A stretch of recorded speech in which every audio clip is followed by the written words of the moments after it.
Yeah, Black Power brothers and sisters, as always, giving honor to the creator, creators, and ancestors. My sister, Chief of Staff, Brother Harris Abdul of the Street Law Soldiers. My father, my in-laws, and all my subscribers and followers, and all of our ancestors, that we may continue fighting for the liberation and salvation of our black nation.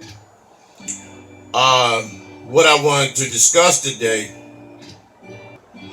is the gentrification process in DC.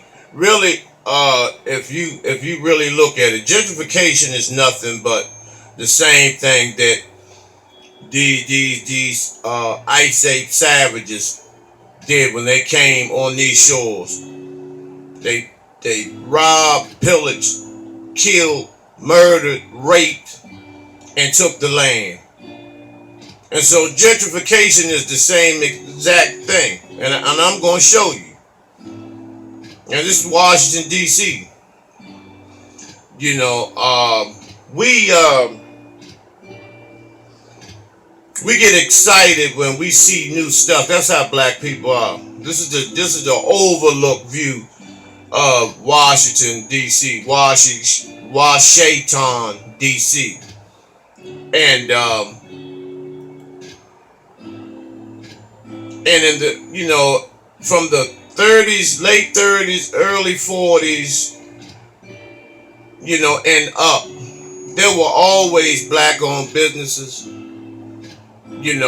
mom and pop stores. No one basically went hungry. If there was no money in the house or no food, the black family could always depend on each other. You could go to the mom and pop store and write a note and get a certain amount of things, certain amount of groceries until payday came, and things of that nature. No child was just running around ripping and running, doing any sort of terrorizing.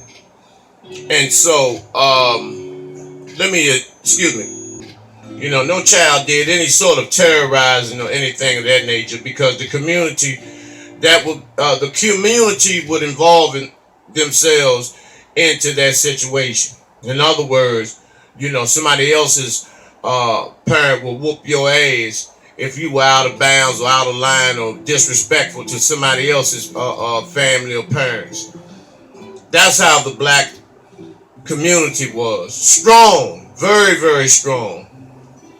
And so what happened was that you had maybe one or two businesses that somehow they may have gotten robbed by someone across the other side of town. I mean, you always have crime wherever you're at. It's never been a 100% paradise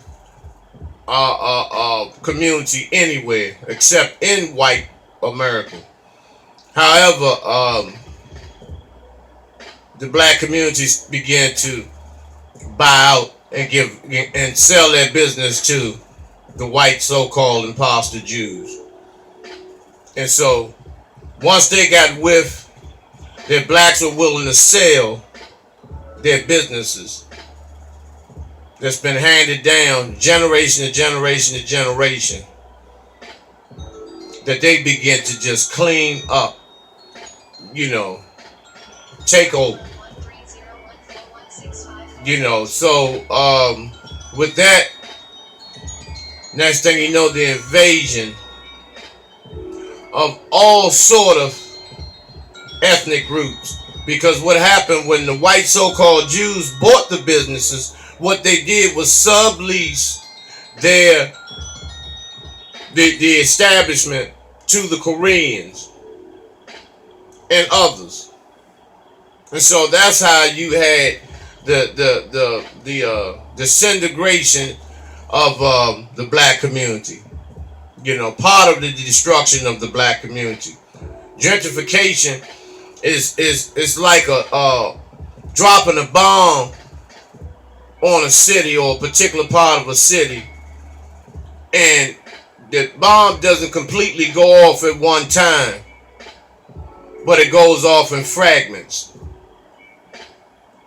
a piece here, a piece there, a piece there, a piece there, until it finally, uh, uh, um, engulfs and blows up the entire community. So, our schools were clean. The graduation level of black men and women of our children was extremely high. You had a few dropouts here and there scattered, but for the most part, most of the past two generations of children graduated from high school. A lot of them went to college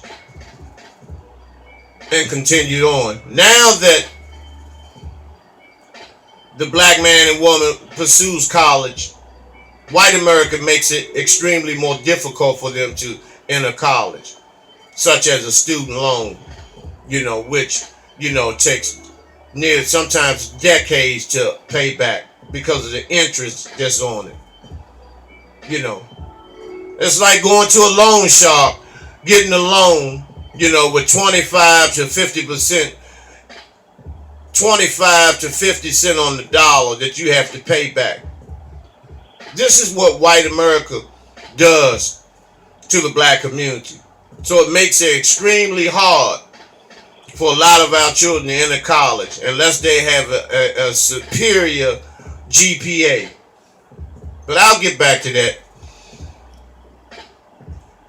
And another way that they got rid of the black out of the black community was through mass incarceration. Mass incarceration. From Nixon to Bill Clinton. Bill Clinton, who put the lid on and opened the floodgates and pushed hundreds and hundreds of thousands of black men and women in the prison system. He has put away more black people than anyone on the planet, anyone in history. Bill Clinton and Bill and Hillary Clinton.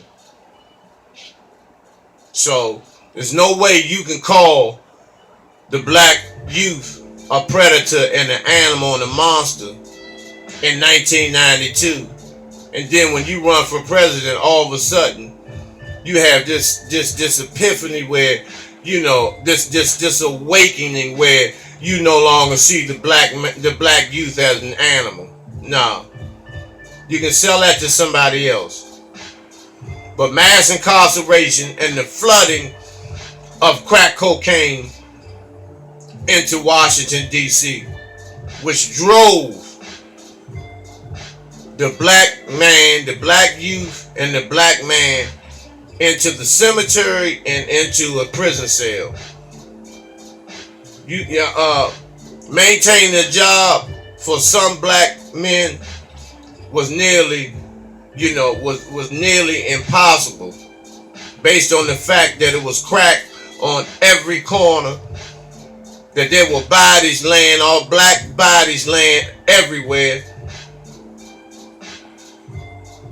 And every black man and black youth was labeled a crack dealer or predator or a thug. And that still goes on today.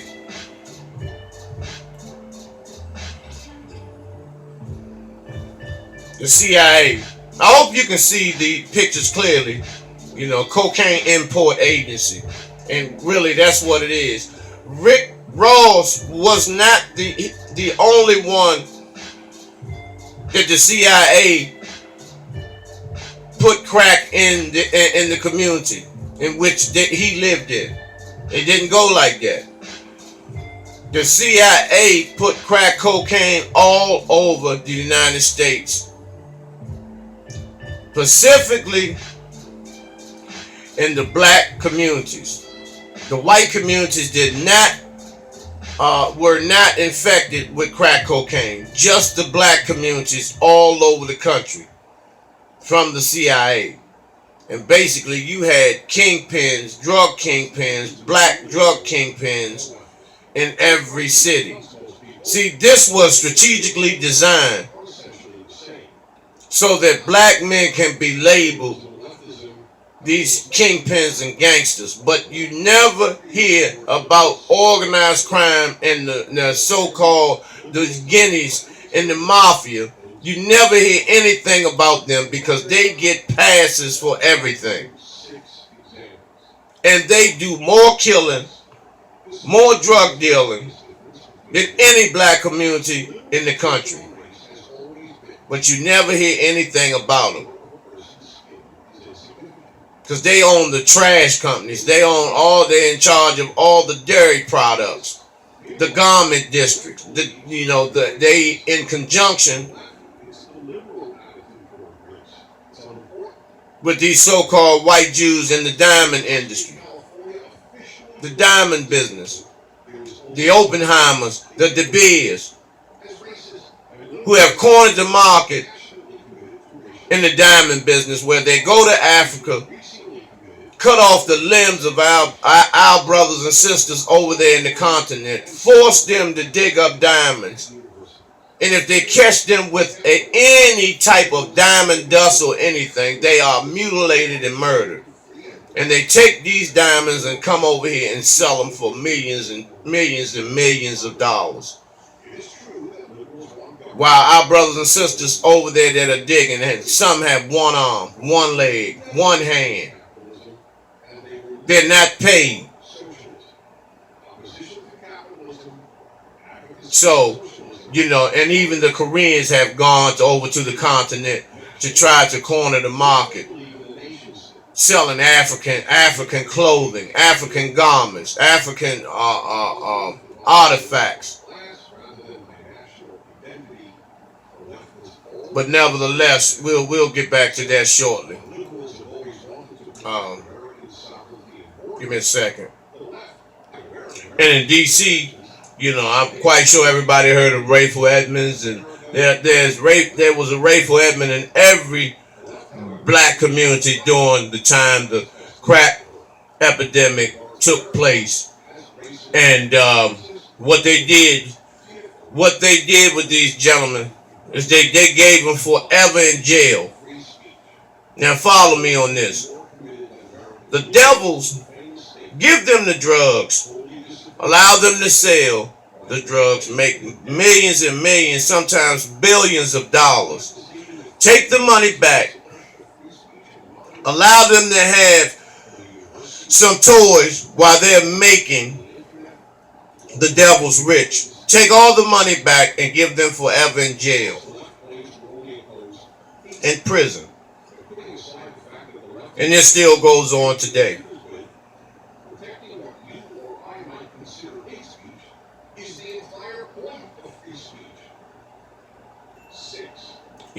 And so gentrification literally took the head, which is the black male, out of the family and left the mother and child. This is part of the destruction of our black community. When you take the head of the house out of the house, put him in jail, have him strung out on drugs, or have him murdered, then the woman is left to raise the child and try to incorporate some of the attributes in terms of raising a child that the father has, that the man has. And that's why you hear sisters say they are the mother and the father. So, we have to really, really, really be careful and judging these sisters, and that was the process of the destruction of the black family.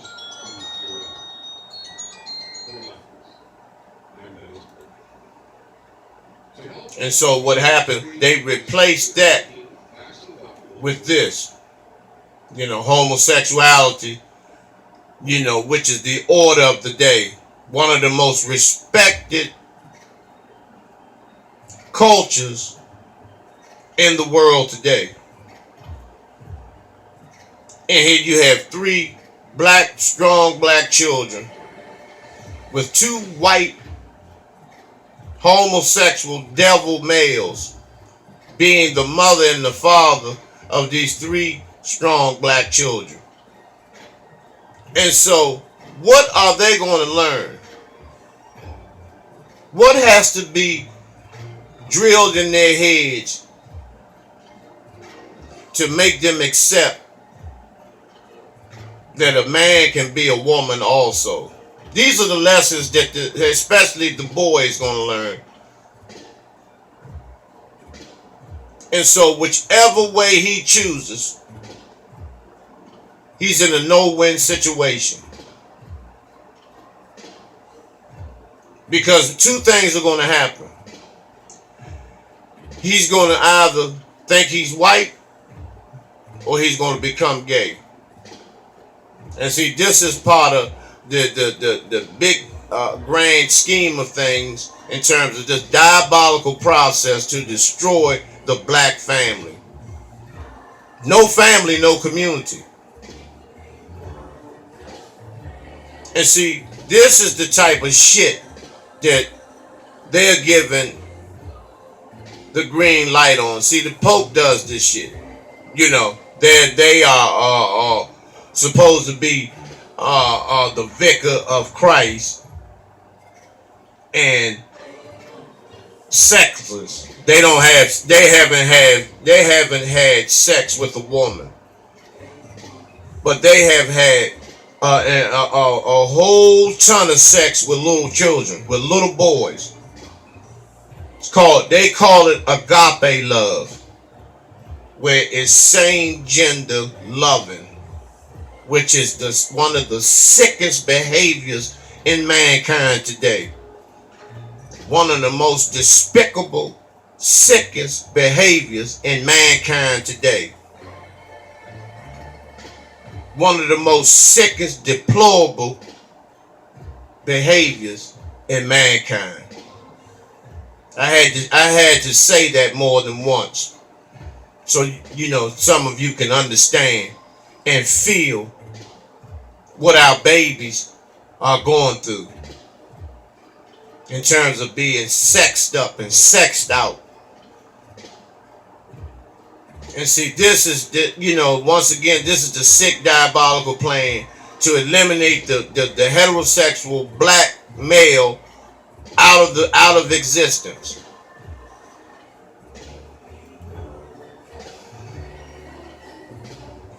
Thanks to Barack Obama, because what he done, was put the LGBT colors everywhere, starting in the White House. And that's when you had these white fag congressmen coming out of the closet, because they were already sexing these young pages, these young male pages, 17 and 18-year-olds. And pages are just someone like runners, retrieve their mail and look over their daily affairs in the Senate office building and in the Capitol. And they were being sexed up. And so, Barack Obama, who was a part of that as well, you got to do the history and look him up. That's why black people did not receive anything out of this presidency. They didn't get anything from Barack Obama. And they led the charge in terms of voting, stampeded, bum rushed the voting polls. And they got nothing. Only the gays, the Latinos, and as always, the so-called devils came off, as always. So, we'll wake up one day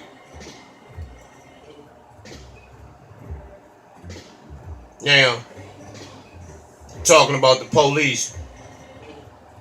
That was created through the fugitive slave catchers, the plantation police.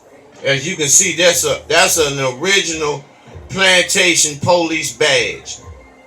of 1858, in which they were paid to to retrieve property, whether stolen or whether it ran away. And that's what our ancestors was considered at the time, property. And they would bring our ancestors back, bring the slaves back, whether they were dead or alive, for money.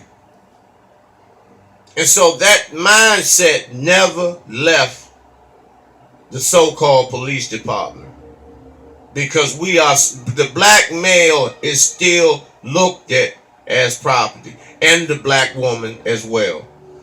They may not want to accept it. And most black women, these Oprah Winfrey, these Oprah Winfrey, Dr. Phil loving black Negro women who don't see themselves as being a target by white supremacy. Those who, they're not out in the community. They may sit on their front porch or they just sit back and watch TV all day and judge life according to what's on the television. They really don't have an idea of what's really going on in this world, with poverty, drug addiction, molestation, incest,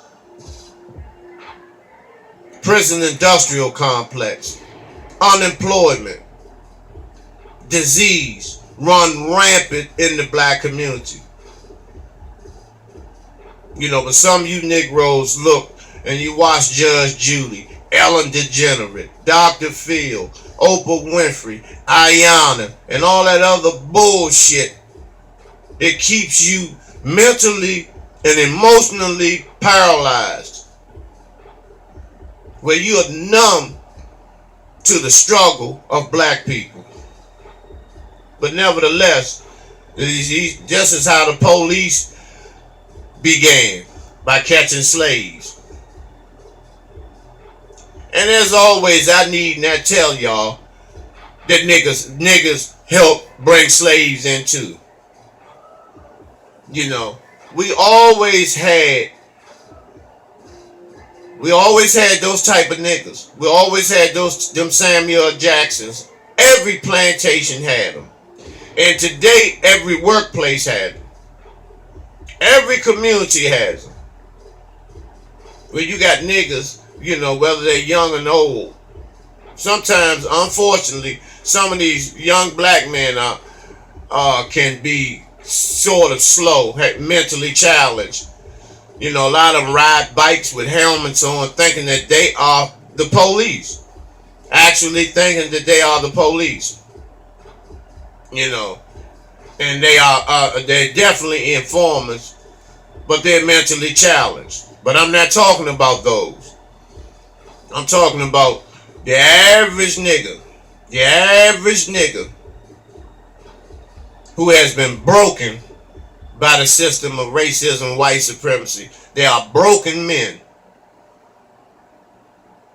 And what they do to please and to make crackers comfortable, they'll put down everybody, including their own mother, to make the white man and woman feel comfortable when engaging in any sort of conversation with these devils. Because the conniving, listen to me, y'all, the most conniving, sneakiest fucking crackers are those who talk very, very kind. Oh, hi. What's your name, Jamal? Oh, he's so cute. He's a cutie. How old are you? Those are motherfuckers. Most of them are devils and fucking freak motherfuckers. And I'm talking about these white bitches. The white bitch is the one that cooks babies, does all the cooking, put the meat tenderizer on children and babies, when they perform their rituals. And it sounds so far-fetched, but it takes place daily.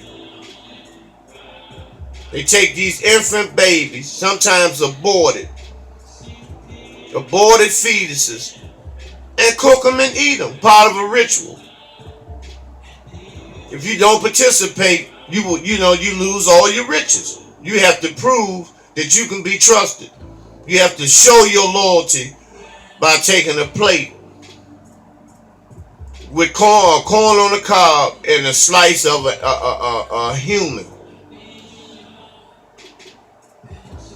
This is how sick these motherfuckers are.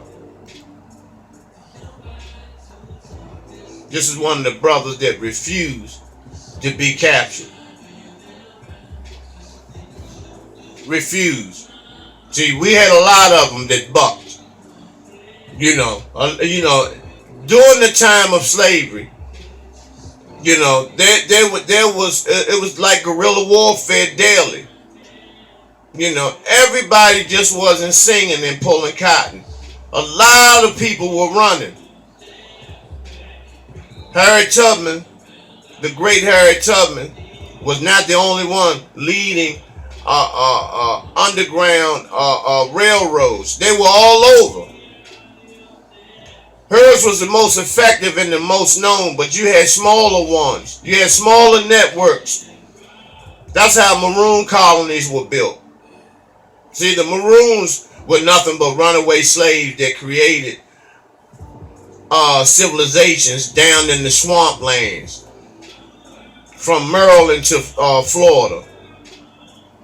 And they had help from the Seminole Indians, which are our brothers. They were our ancestors. They were brothers and sisters to the real Seminole Indians. I'm talking about the ones that look like this brother here. Not those white ones that you see in these westerns. Those are white men. Talking about the real African natives. Those Seminole Indians were the one that assisted the slaves because, and Thomas Andrew Jackson, who was supposed to have been a ruthless motherfucker when it came to slaves,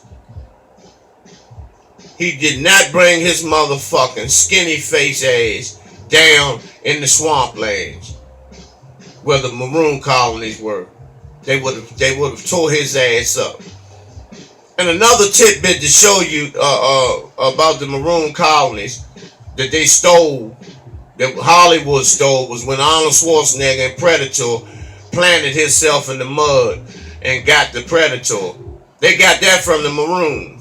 Our people used to stand in the mud in the walls, cover themselves in mud, and come up out of the walls and cut these crackers' throats down in the maroon colonies. Slave patrol. That's the new horse today. That's the new wagon. The horse. This is the new wagon. Slave patrol. Coming to look for somebody. Same thing as when they have a warrant and come, they ride down looking for so-and-so and they have orders from somebody else to look into the premises. Same cowboy, redneck motherfucking devils.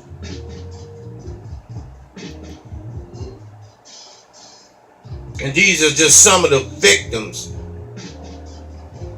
of the slave patrol, of these so-called motherfucking police. And you had a situation in Prince George's County where this white police, this white cop, was instructing children on what to do, how to call the police when they see something, a crime in progress. And he specifically said, if a black man, for instance, if a black man is running and drops his cell phone, and told the children what to do, and there were black children out there, and he really got blown away by the black community.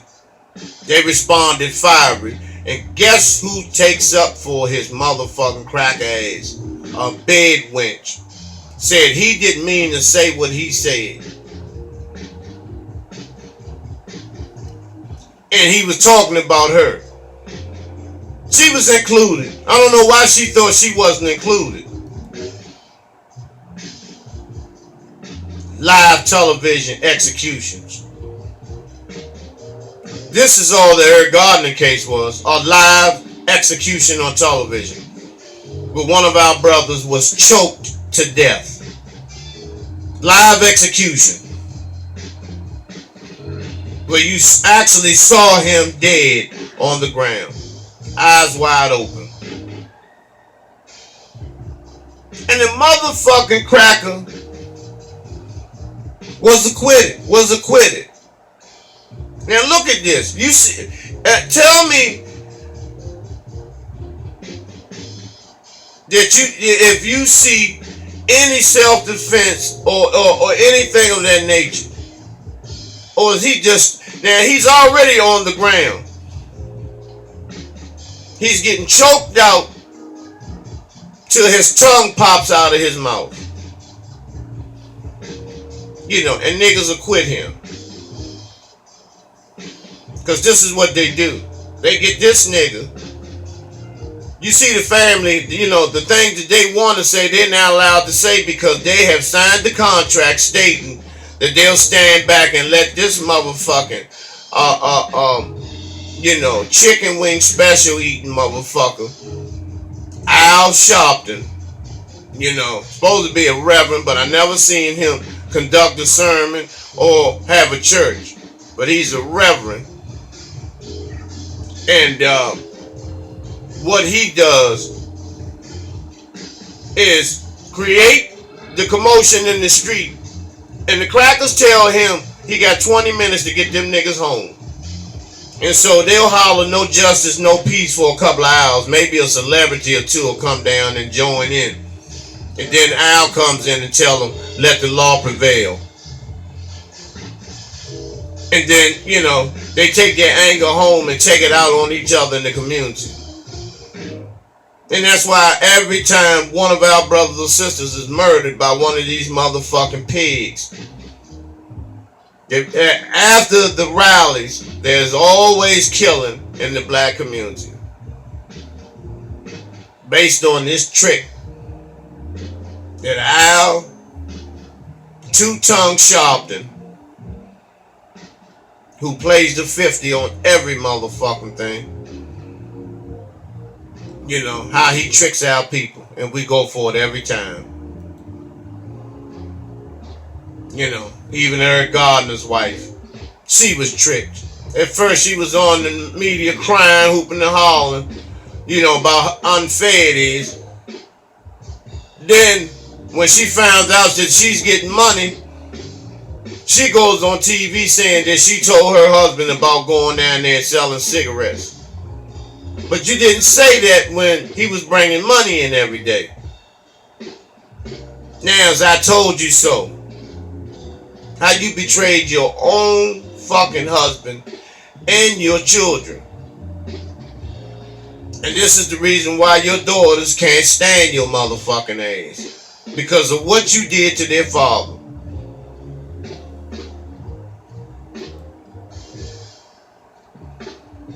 Now, Aretha Franklin, you know, at her funeral service, the pastor, well, she had a beautiful layout, but this motherfucking nigga here, you know, at Aretha Franklin's funeral, the pastor, who started talking about a whole rack of other shit besides eulogizing the Queen of Soul. You're talking about the Queen of Soul. What does a black man not being in the home has to do anything to do with the Queen of Soul? Every word is supposed to be talking about Aretha. Every word.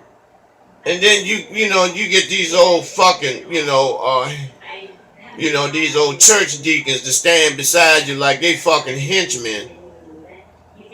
You know.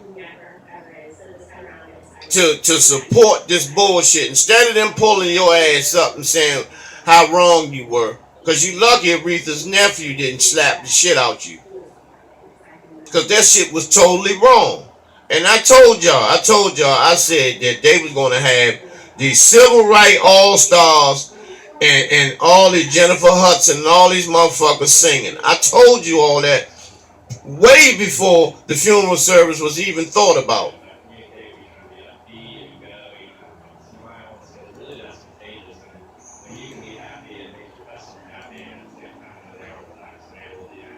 And he gets up there with all this rhetoric, the shit that you supposed to be talking about in your fucking sermons at church, which you don't. You see, you're more concerned with what's in these goddamn collection plates. That's why you said what the shit you said, because you don't say it in church. You waited till you got on national television to really talk about what's going on inside of you and in the black community. Shit you supposed to talk about in your church sermons. But you're more concerned about what's in the collection buckets on Sunday. Fuck the black community. And so yeah, you need to be dealt with. And I told y'all the civil rights all-stars, Farrakhan, Sharpton, Jesse, then they had the nerve to have Bill Clinton up there. The motherfucker who put away more black people in prison. He put more black people in prison than anyone in history. Y'all got him standing up there with the civil rights niggas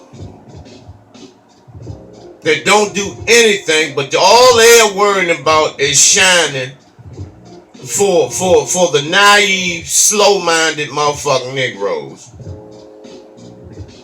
All of you fucked up. All of you fucked up. See, a lot of people have caught on to Farrakhan shit too. That Muslim, because you're Muslim, that shit don't mean nothing. It don't mean nothing. You're just like Al and Jesse. You're no different. Now, the Old Testament Farrakhan from the 80s you was a real G in the 80s. You kept the shit gangster. But now, this New Testament Farrakhan, Scientology, homosexual nation of Islam, and you just like Jesse and Al. But you still have people defending all the fuck shit you do. Every time somebody points out some fuck shit you do, motherfuckers respond and make excuses for you. Instead of saying, man, maybe we should try to petition to have a meeting, a town meeting within the nation with our minister, so we can see what's going on, because he's gone way off the base of the teachings of Elijah Muhammad. But this sloop-footed motherfucking devil, Bill Clinton, who was looking at that young girl's ass, that's all he was doing, looking at black women's asses during the whole funeral service, because he's a nasty goddamn devil. Because he has a bull dyke wife, Billary, and they had him up there as one of the four most prominent motherfuckers in the black community. I know Aretha Franklin is turning over in her grave to find this goddamn devil standing over top of her. And she didn't fuck with Jennifer Hudson and them. She did not fuck with them. She didn't fuck with Patti LaBelle and a couple of others. But see, you all wait till people are deceased and you play on the family, because a lot of times the family don't even know a lot of these things. And so, you weave your way in there so you can get a spot on national television. Same way with Tyler Perry. He's at every celebrity funeral but he has no interaction and no connection with them. You didn't know Whitney Houston, motherfucker.